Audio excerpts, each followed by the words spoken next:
ಒಂದೊಂದು ದೇವಾಲಯಗಳಲ್ಲಿ ಒಂದೊಂದು ರೀತಿಯ ವಿಶೇಷತೆಗಳು ಇರುತ್ತದೆ. ಸಾಮಾನ್ಯವಾಗಿ ಭಕ್ತಾದಿಗಳು ತಮ್ಮ ಕೋರಿಕೆಯ ಈಡೇರಿಕೆಗಾಗಿ ಚಿನ್ನ, ಬೆಳ್ಳಿ, ನಗದು, ದವಸ ಧಾನ್ಯ, ಬಟ್ಟೆ, ಸೀರೆ ಇತ್ಯಾದಿ ಸೇವೆಗಳನ್ನ ದೇವಸ್ಥಾನದಲ್ಲಿ ಮಾಡುವುದು ವಾಡಿಕೆ. ಆದರೆ ಇಲ್ಲೊಂದು ವಿಶೇಷ ದೇವಸ್ಥಾನ ಇದೆ. ಕಡು ಬಡವರಿಗೂ ಕೂಡ ಹರಕೆಯನ್ನು ತೀರಿಸಲು ಅವಕಾಶವಿರುವ ವಿಶಿಷ್ಟ ದೇವಾಲಯ ಇದಾಗಿದೆ. ಇಲ್ಲಿರುವ ದೇವರು ಭಕ್ತರಿಂದ ಯಾವುದೇ ನಗ, ನಾಣ್ಯ, ಒಡವೆಗಳನ್ನು ನಿರೀಕ್ಷಿಸುವುದಿಲ್ಲ. ಈ ದೇವರಿಗೆ ಬೇಕಾಗಿರುವುದು ಕೇವಲ ಮಣ್ಣಿನ ಗೊಂಬೆ. ಇಲ್ಲಿ ಬರುವ ಭಕ್ತಾದಿಗಳು ತಮ್ಮ ಇಷ್ಟಾರ್ಥಗಳನ್ನು ಬೇಡಿಕೊಂಡು ಅದು ನೆರವೇರಿದ ನಂತರ ಮಣ್ಣಿನ ಹರಕೆಯ ಗೊಂಬೆಗಳನ್ನು ಕಾಣಿಕೆಯಾಗಿ ಅರ್ಪಿಸುತ್ತಾರೆ. ನಾವೀಗ ಪ್ರಸ್ತಾಪಿಸಲು ಹೊರಟಿರುವುದು ಮಣ್ಣಿನ ಹರಕೆಯ ಕ್ಷೇತ್ರ ಎಂದೇ ಪ್ರಸಿದ್ಧಗೊಂಡಿರುವ ಸದಾಶಿವ ರುದ್ರ ದೇವಾಲಯ. ಇದು ಸೂರ್ಯ ದೇವಾಲಯ ಎಂದು ಜನಪ್ರಿಯವಾಗಿದೆ. ಈ ಕ್ಷೇತ್ರದ ಇತಿಹಾಸ ನೋಡೋದಾದ್ರೆ ಈ ದೇವಸ್ಥಾನ 13ನೇ ಶತಮಾನದ್ದು ಎಂದು ಹೇಳ್ತಾರೆ. ಇಲ್ಲಿ ನೆಲೆಸಿರೋದು ಸೂರ್ಯನಾರಾಯಣ. ಈ ವಿಗ್ರಹ ಸಿಕ್ಕಿದ್ದೇ ಒಂದು ವಿಶೇಷವಾಗಿ.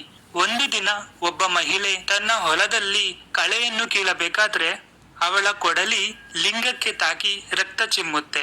ಆಗ ಅವರು ತುಂಬಾ ಗಾಬರಿ ಆಗ್ತಾರೆ. ಆಗ ಆಕೆ ತನ್ನ ಮಗನನ್ನು ಕರೀತಾಳೆ. ಮಗನ ಹೆಸರು ಸೂರ್ಯ ಅಂತ. ಆಗ ಆ ಸೂರ್ಯ ಈ ಶಿವಲಿಂಗವನ್ನ ಪ್ರತಿಷ್ಠಾಪಿಸಿ ಆನಂತರ ಆ ಶಿವಲಿಂಗಕ್ಕೆ ಪೂಜೆ ವಿಧಿವಿಧಾನಗಳೆಲ್ಲ ನಡೆಯುತ್ತೆ. ಹಾಗಾಗಿ ಈ ದೇವಸ್ಥಾನಕ್ಕೆ ಸೂರ್ಯ ದೇವಸ್ಥಾನ ಎಂದು ಕರೀತಾರೆ.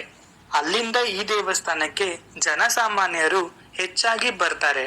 ಮಣ್ಣಿನ ಗೊಂಬೆಗಳನ್ನು ಹರಕೆಯ ರೂಪದಲ್ಲಿ ನೀಡುವುದಾಗಿ ಇಲ್ಲಿಗೆ ಬರುವ ಭಕ್ತಾದಿಗಳು ಬೇಡಿಕೊಳ್ಳುತ್ತಾರೆ. ಇದಕ್ಕೆ ಮೆಚ್ಚಿ ಶಿವ ಭಕ್ತರನ್ನು ಹರಸುತ್ತಾನೆ. ಏನ್ ಹರಕೆ ಮಾಡ್ಕೊಂಡಿದ್ರಿ? ಏನ್ ಈಡೇರಿದೆ? ಹೌದಾ? ಯಾವಾಗ ಹರಕೆ ಮಾಡ್ಕೊಂಡಿದ್ದು? ಹೌದಾ, ಈಡೇರಿದೆ ಇವಾಗ? ಅದಕ್ಕೆ ಏನ್ ಅರ್ಪಿಸ್ತಾ ಇದ್ರಿ? ಹೌದಾ.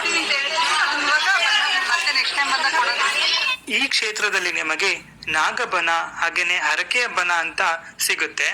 ನಾಗಬನಕ್ಕೆ ಮಹಿಳೆಯರಿಗೆ ಪ್ರವೇಶ ಇರೋದಿಲ್ಲ, ಪುರುಷರು ಮಾತ್ರ ಹೋಗಬಹುದು. ಹರಕೆಯ ಬನಕ್ಕೆ ಹೋಗಲು ಎಲ್ಲರಿಗೂ ಕೂಡ ಅವಕಾಶ ಇದೆ.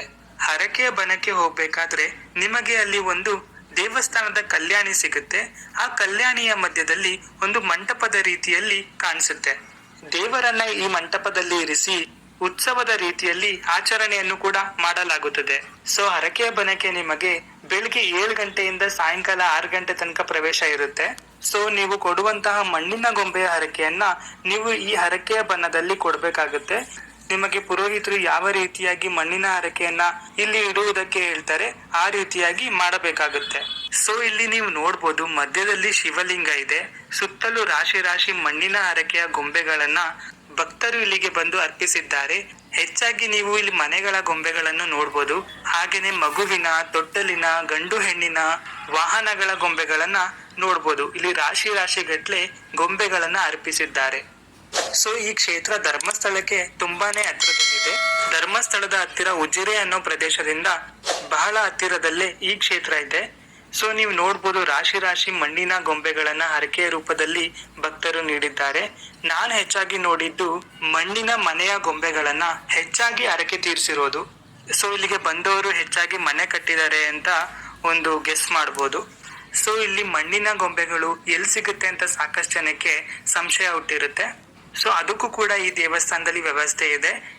ಇಲ್ಲಿ ಮಣ್ಣಿನ ಮನೆಗಳು, ಗಂಡು ಹೆಣ್ಣು, ತೊಟ್ಟಿಲು, ಮಗು, ಕಾರು, ವಾಹನಗಳು, ಇನ್ನಿತರ ಹರಕೆಯ ಮಣ್ಣಿನ ಗೊಂಬೆಗಳನ್ನ ಇಲ್ಲೇ ತಯಾರಿಸಿ ಇಟ್ಟಿರ್ತಾರೆ. ಸೊ ಅದಕ್ಕೆ ಇಂತಿಂತ ಹಣ ಅಂತ ಇರುತ್ತೆ, ಹೆಚ್ಚೇನೂ ಆಗೋದಿಲ್ಲ. ಅದನ್ನ ನೀವು ಚೀಟಿ ಮಾಡಿಸಿ ತಗೊಂಡು ದೇವಸ್ಥಾನದಲ್ಲಿ ಪೂಜೆ ಮಾಡಿಸಿ ಆ ನಂತರ ಈ ಹರಕೆ ಬನದಲ್ಲಿ ಇಟ್ಟು ಪ್ರಾರ್ಥನೆ ಮಾಡಿ ಹೋಗ್ಬೇಕು. ಸೊ ಈ ರೀತಿಯಾಗಿ ಇಲ್ಲಿ ಹರಕೆನ ತೀರಿಸ್ತಾರೆ.